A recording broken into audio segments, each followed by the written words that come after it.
Olá, eu me chamo Luciana Pereira Barbosa e vou apresentar o trabalho intitulado Equidade Energética e Descarbonização, Desenvolvimento do Setor de Petróleo e Gás para uma Transição Justa. A apresentação ela está estruturada da seguinte forma: introdução, materiais e métodos, resultados e discussões, conclusão e referências. Introdução. A energia é fundamental para enfrentar muitos dos desafios de desenvolvimento global de hoje, incluindo pobreza, desigualdade, mudanças climáticas, segurança alimentar, saúde e educação. Tudo isso porque um dos pilares fundamentais de desenvolvimento, a energia, ainda hoje, ela é em sua maior parte fornecida através de recursos não renováveis, os hidrocarbonetos. Apesar dos grandes avanços das fontes renováveis, ainda hoje, existe uma grande parcela da população global que não é atendida por recursos energéticos. Por exemplo, em 2022, a Agência Internacional de Energia estimou um aumento de 20 milhões de pessoas sem acesso à eletricidade, chegando a quase 675 milhões em todo o mundo.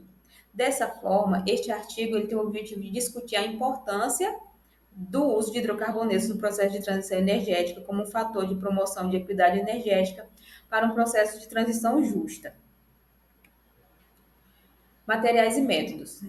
Este trabalho ele usufruiu inicialmente de uma revisão bibliográfica sobre o tema, usufruindo de uma análise qualitativa e quantitativa para melhor mostrar como a pobreza energética está relacionada precisa ser considerada no processo de descarbonização. Resultados e discussão. Pobreza energética e descarbonização. Medir pobreza energética não é uma tarefa fácil, sendo que envolve questões geopolíticas, questões sociais e questões culturais. De maneira geral, há uma falta de reconhecimento e consideração pela pobreza energética como um problema a ser considerado no processo de descarbonização, sendo que o desenvolvimento sustentável ele envolve a promoção de práticas que sejam economicamente viáveis, socialmente justas e ecologicamente responsáveis, visando a longevidade e a resiliência dos sistemas econômicos, sociais e ambientais, sendo que a disponibilidade de energia é um dos objetivos propostos pelo desenvolvimento sustentável. Dessa forma, medir pobreza energética é fundamental para aprimorar a disponibilidade de informação e auxiliar nas ações que devem ser tomadas para melhoramento do acesso à energia moderna, segura e a preços acessíveis.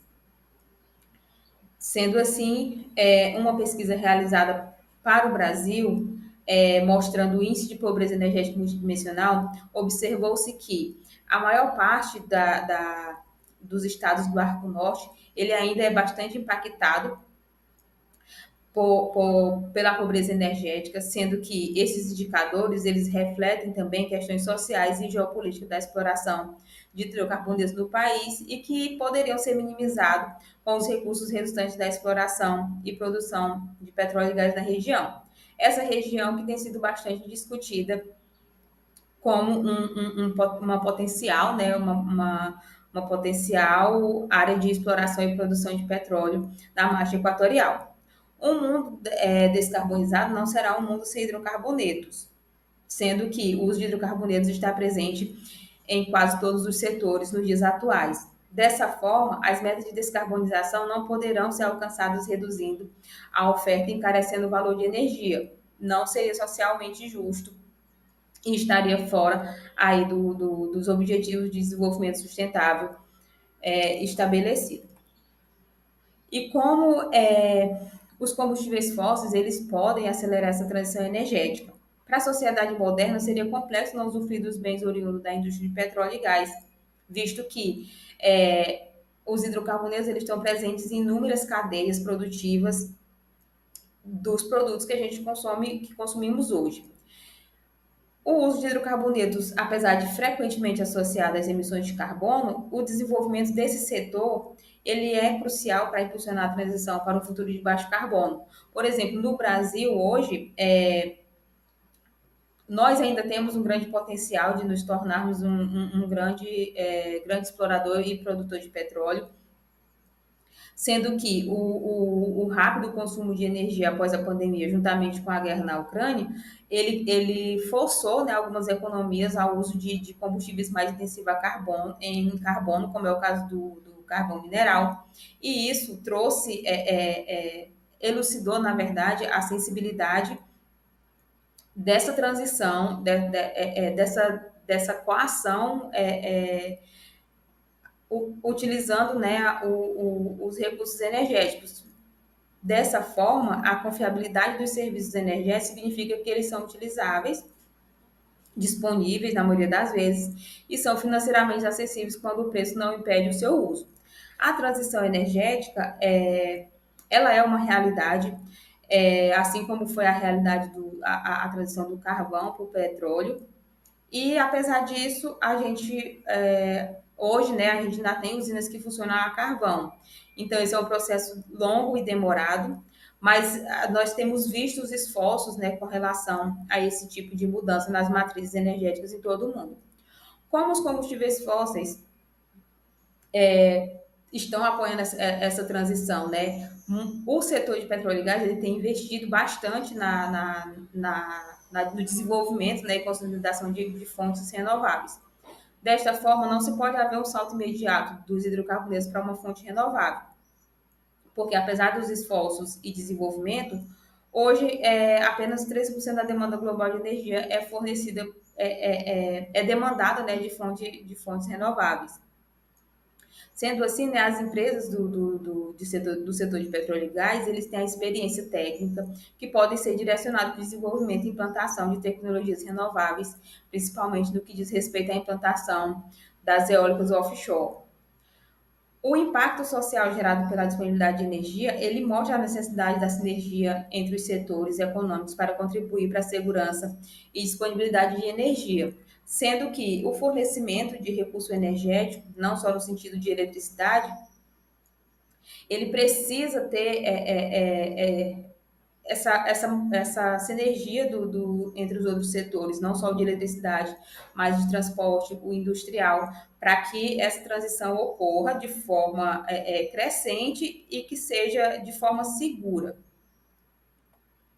Com isso, as emissões de gás de efeito estufa no Brasil hoje, elas estão associadas principalmente ao uso dos derivados de petróleo, sendo que reduzir as emissões de gás de efeito estufa é considerado uma prioridade em todos os cenários abordados na atual emergência climática. Apesar de que o país ele possui uma das matrizes energéticas mais renováveis do mundo, esses objetivos de redução de emissões de gases de efeito estufa, ele está dentro das prioridades da atual emergência climática, principalmente no que diz respeito à redução das emissões de carbono e também de metano. Hoje, as principais emissões no Brasil por derivados de petróleo, gás natural e carvão mineral, sendo que o gás natural, essas emissões está associada principalmente da geração de eletricidade nas térmicas, e o carvão mineral através no uso, né, de alguns processos industriais. Com isso, né, a descarbonização das economias ele é um objetivo essencial para postergar essas alterações climáticas. Logo, um dos grandes desafios é a edificação de setores intensivos em carbono, o que para algumas economias menos desenvolvidas, essa é uma tarefa complexa. Logo, né, com a eletrificação dos setores, a gente percebe também que vai haver um aumento aí na demanda de energia. E isso vai necessitar, né, uma disponibilidade, uma oferta de energia segura e confiável nos próximos anos. Dos fósseis, o gás natural hoje ele é o combustível apontado como o mais indicado para apoiar a transição energética, tanto pelo seu baixo teor de carbono, como também pela disponibilidade deste recurso em todo o mundo. O gás natural o uso do gás natural é uma tecnologia bastante consolidada e que não exigiria tantas transformações, por exemplo, no setor de transporte, para o emprego desse uso de combustível. Com isso, poderia reduzir as emissões no setor de transporte. Com isso, a gente vê no gráfico, né, que as emissões de carbono, em sua maior parte, é por derivados de petróleo, seguido do gás natural e carvão mineral. O consumo de gás natural no setor de transporte, ele pode substituir o uso de diesel, e isso seria uma mudança, né, uma mudança bastante significativa nesse setor. As emissões de dióxido de carbono por combustível ela está associada principalmente a esse setor, como é mostrado no gráfico, seguido aí pela indústria, depois tem outros processos, e aí, e por fim, a sua menor parcela é da geração de eletricidade.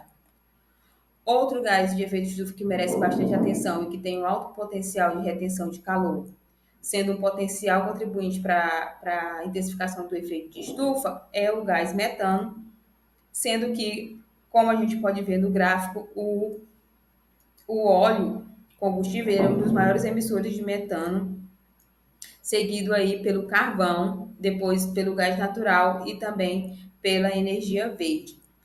Dadas as condições de disponibilidade de recursos renováveis, muitas economias elas farão a transição dentro de suas possibilidades, buscando principalmente segurança energética. É certo que estas economias elas devem intensificar e ampliar essas suas estratégias para redução de emissões de gases de efeito estufa. E o uso do gás natural seria a forma menos poluente para apoiar esse processo de transição.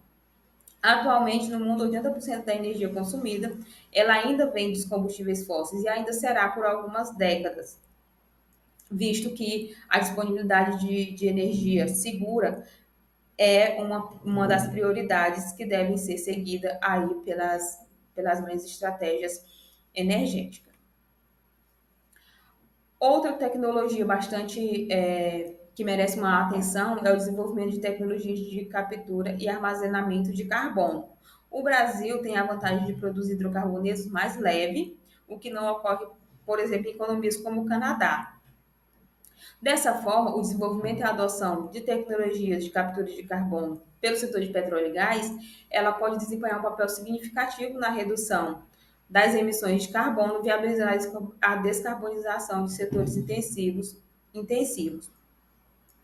Com isso, né, com a captura desse carbono, ele pode tanto ser reinjetado em reservatórios geológicos, como utilizado posteriormente em outros processos. Visto que o setor de petróleo e gás também ele possui a expertise necessária para desenvolver e implementar essas tecnologias em grande escala. Hoje, para se ter uma ideia, né, o Brasil ele é considerado um dos maiores, ele possui, né, um dos maiores programas de captura e reinjeção de carbono, sendo que só no pré-sal já foram reinjetados 27 milhões de toneladas de dióxido de carbono. Portanto, além de evitar as emissões de gases de efeito estufa, o uso dessas tecnologias elas são vitais para a descarbonização das economias. Concluindo, né, o posicionamento incisivo de mudança para a energia verde representa uma preocupação para a segurança energética, dado o aumento constante da demanda de energia, e que também algumas comunidades sequer têm acesso a esse tipo de recurso, sendo um desafio a ser considerado e enfrentado a questão da pobreza energética. Dessa forma, o uso do gás natural pode contribuir significativamente para essa transição verde, proporcionando segurança energética, dado o seu baixo teor de carbono e a sua versatilidade de consumo. É essencial considerar todos os setores, incluindo energia, transporte, construção e indústria, em vez de uma estratégia de setor único, juntamente com fatores como mudança climática, escassez de energia, situação geopolítica, aumento dos preços de alimento e inflação, para investigações inclusivas quando abordando as questões de transição energética e planejamento de infraestrutura. As referências e obrigada.